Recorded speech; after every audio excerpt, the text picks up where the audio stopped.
Fala pessoal, como vocês estão? No vídeo de hoje nós vamos falar sobre o novo filme do Homem-Aranha e esse aqui é um vídeo com spoilers, então se você ainda não assistiu o filme, vai no cinema assistir, depois volta aqui pra gente conversar sobre essa obra, pra gente trocar uma ideia sobre o que eles construíram para esse filme do Homem-Aranha. Bom, eu acredito que esse é talvez um dos filmes mais antecipados dos últimos tempos, é um filme que tem uma baita de uma importância se a gente pensar que nós estamos vindo de uma pandemia, fazia muito tempo que não existia todo esse movimento para se assistir um filme e na verdade muitas pessoas estão dizendo que nunca viram algo dessa forma assim acontecendo, mais do que os próprios Vingadores, e isso é muito legal, né? É muito interessante ver as pessoas no cinema. Eu confesso que quando é um filme do escopo da Marvel ou da DC, eu gosto de ver na pré-estreia, estreia, para estar com o público, porque eu gosto muito assim daquela vibe, né, de torcida mesmo, assim, é uma experiência diferente e eu gosto bastante. Eu sinto que esses filmes, eles são construídos para que a plateia possa vibrar de fato.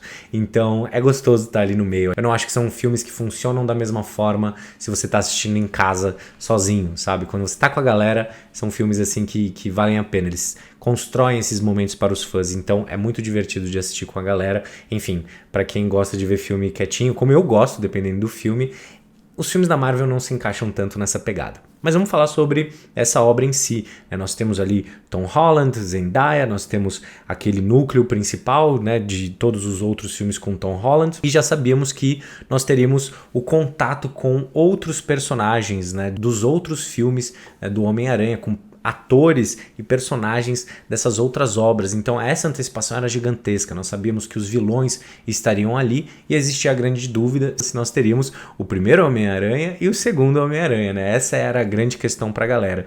E eu acho que essa antecipação poderia atrapalhar o filme, se o filme não tivesse sido tão bem amarrado.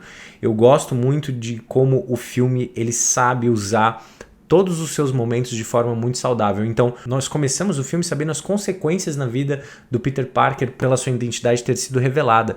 E isso é muito legal, isso é muito divertido de se acompanhar, ver as consequências ao seu redor, como as pessoas mudam a forma de lidar com ele. Então, por mais que exista toda uma antecipação, será que vão acontecer tal e tais coisas, existia, né, uma necessidade do roteiro ser bem escrito para que a gente pudesse curtir a experiência toda, não fosse um filme que dependesse apenas de uma virada, ainda que essa virada seja tão importante assim.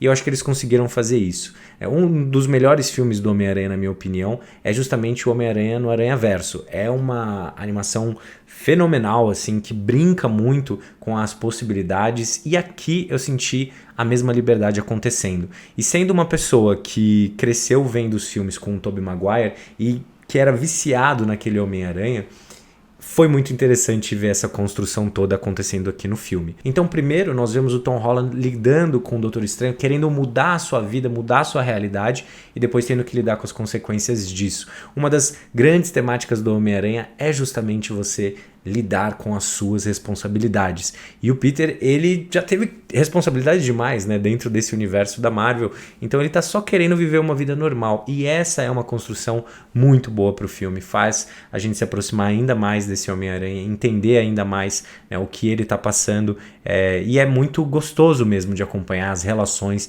É um filme muito engraçado, o tempo todo assim você tá rindo, principalmente na primeira parte do filme. Eu acho que eles construíram muito bem isso, assim. Depois, é claro, entram os vilões, tem um quê de nostalgia muito grande ali, e nós estamos de fato observando uma coisa praticamente maluca, né, que é inimaginável. Você, desde o começo do filme, você vê personagens que antes nas regras que existiam, eles não estariam ali, né? Você teve, por exemplo, o Smallville com um tipo de super-homem e era muito claro que ele nunca estaria nas telonas, só que agora não, agora as coisas se misturaram. Eu costumo falar para os meus amigos que eu acho que uma das coisas mais legais que a Marvel está se propondo a fazer é de fato levar os atores que estão no cinema para séries do próprio streaming deles. Isso é muito gostoso porque o universo ele não quebra de certa forma do ponto de vista dos atores.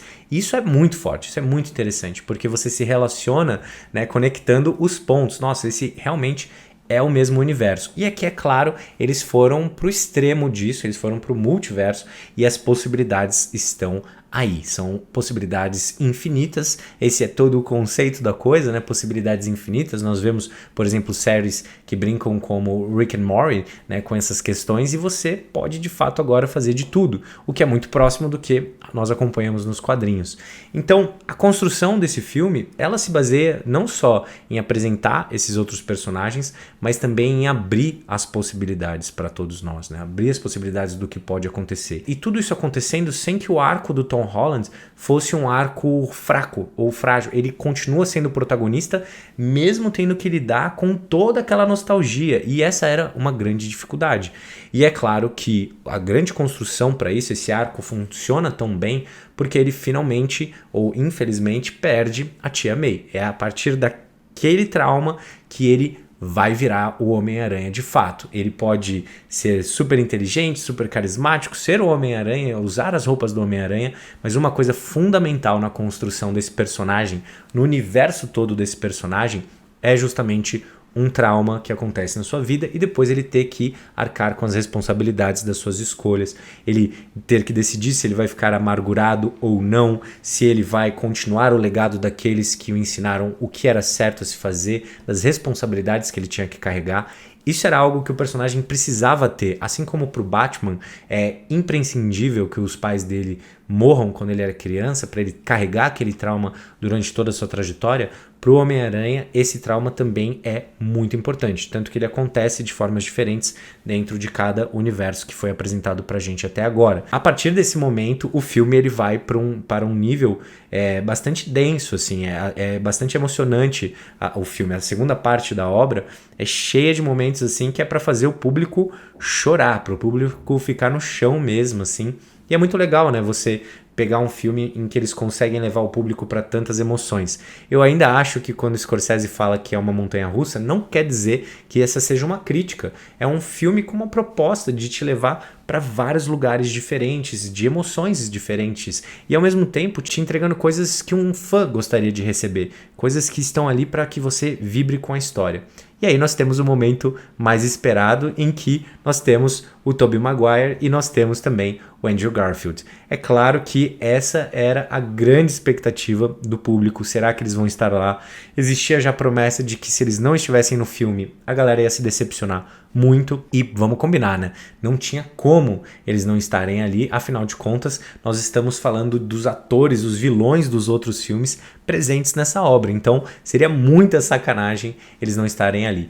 E mesmo eu já acreditando muito que eles estariam, eu confesso que foi muito, muito emocionante vê-los juntos, assim, foi muito legal. Mas o principal dos três juntos, na minha opinião, não é só a essência da nostalgia entregue ali, ou da loucura que é ver os três dentro do mesmo universo, dentro do mesmo filme, mas principalmente como eles conseguiram se divertir com isso. Eu acho que o roteiro manda muito bem nisso, e é algo que eu sinto que vem do Homem-Aranha no Aranhaverso.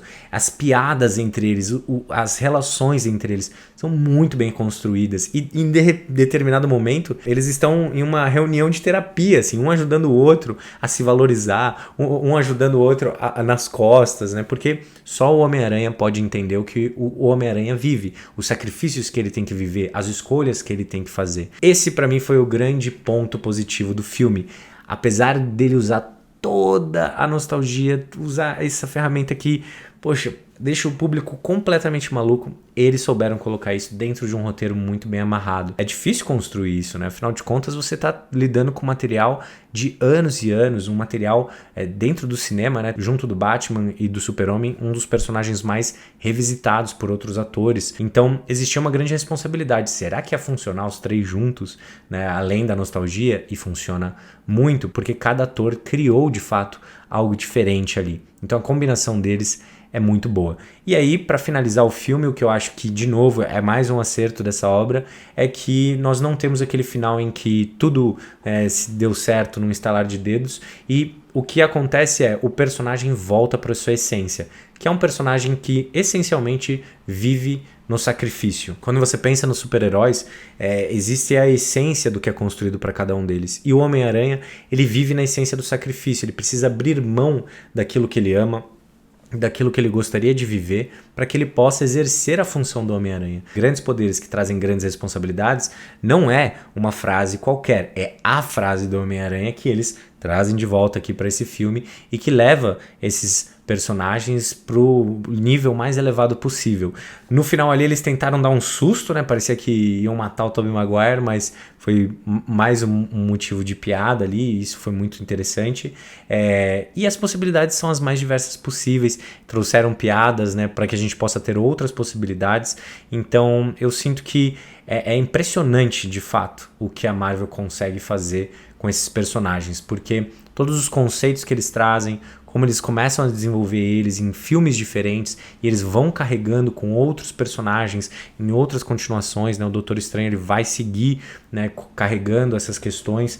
Então tudo isso faz com que a gente se sinta muito bem conduzidos pelas pessoas que estão por trás dessas obras. Assim, é um universo muito coeso e é muito legal ver as pessoas tão animadas para ver filmes. É claro que eu sempre espero que as pessoas tenham essa empolgação para ver filmes dos mais diversos gêneros possíveis, né? Mas é claro que é importante agora, né, que as pessoas estejam animadas para ir no cinema, para ter eventos coletivos com a arte, e esse filme é uma produção gigantesca, assim, o nível é altíssimo em todos os sentidos. Então eu espero que vocês tenham gostado da experiência assim como eu gostei. Eu acredito que seja um filme para isso, assim, para agradar diferentes gerações que são apaixonadas pelo personagem, e um filme que trabalha na essência dele, o que é mais importante. Então eu espero que vocês tenham gostado desse vídeo aqui, pessoal, e a gente se encontra na próxima.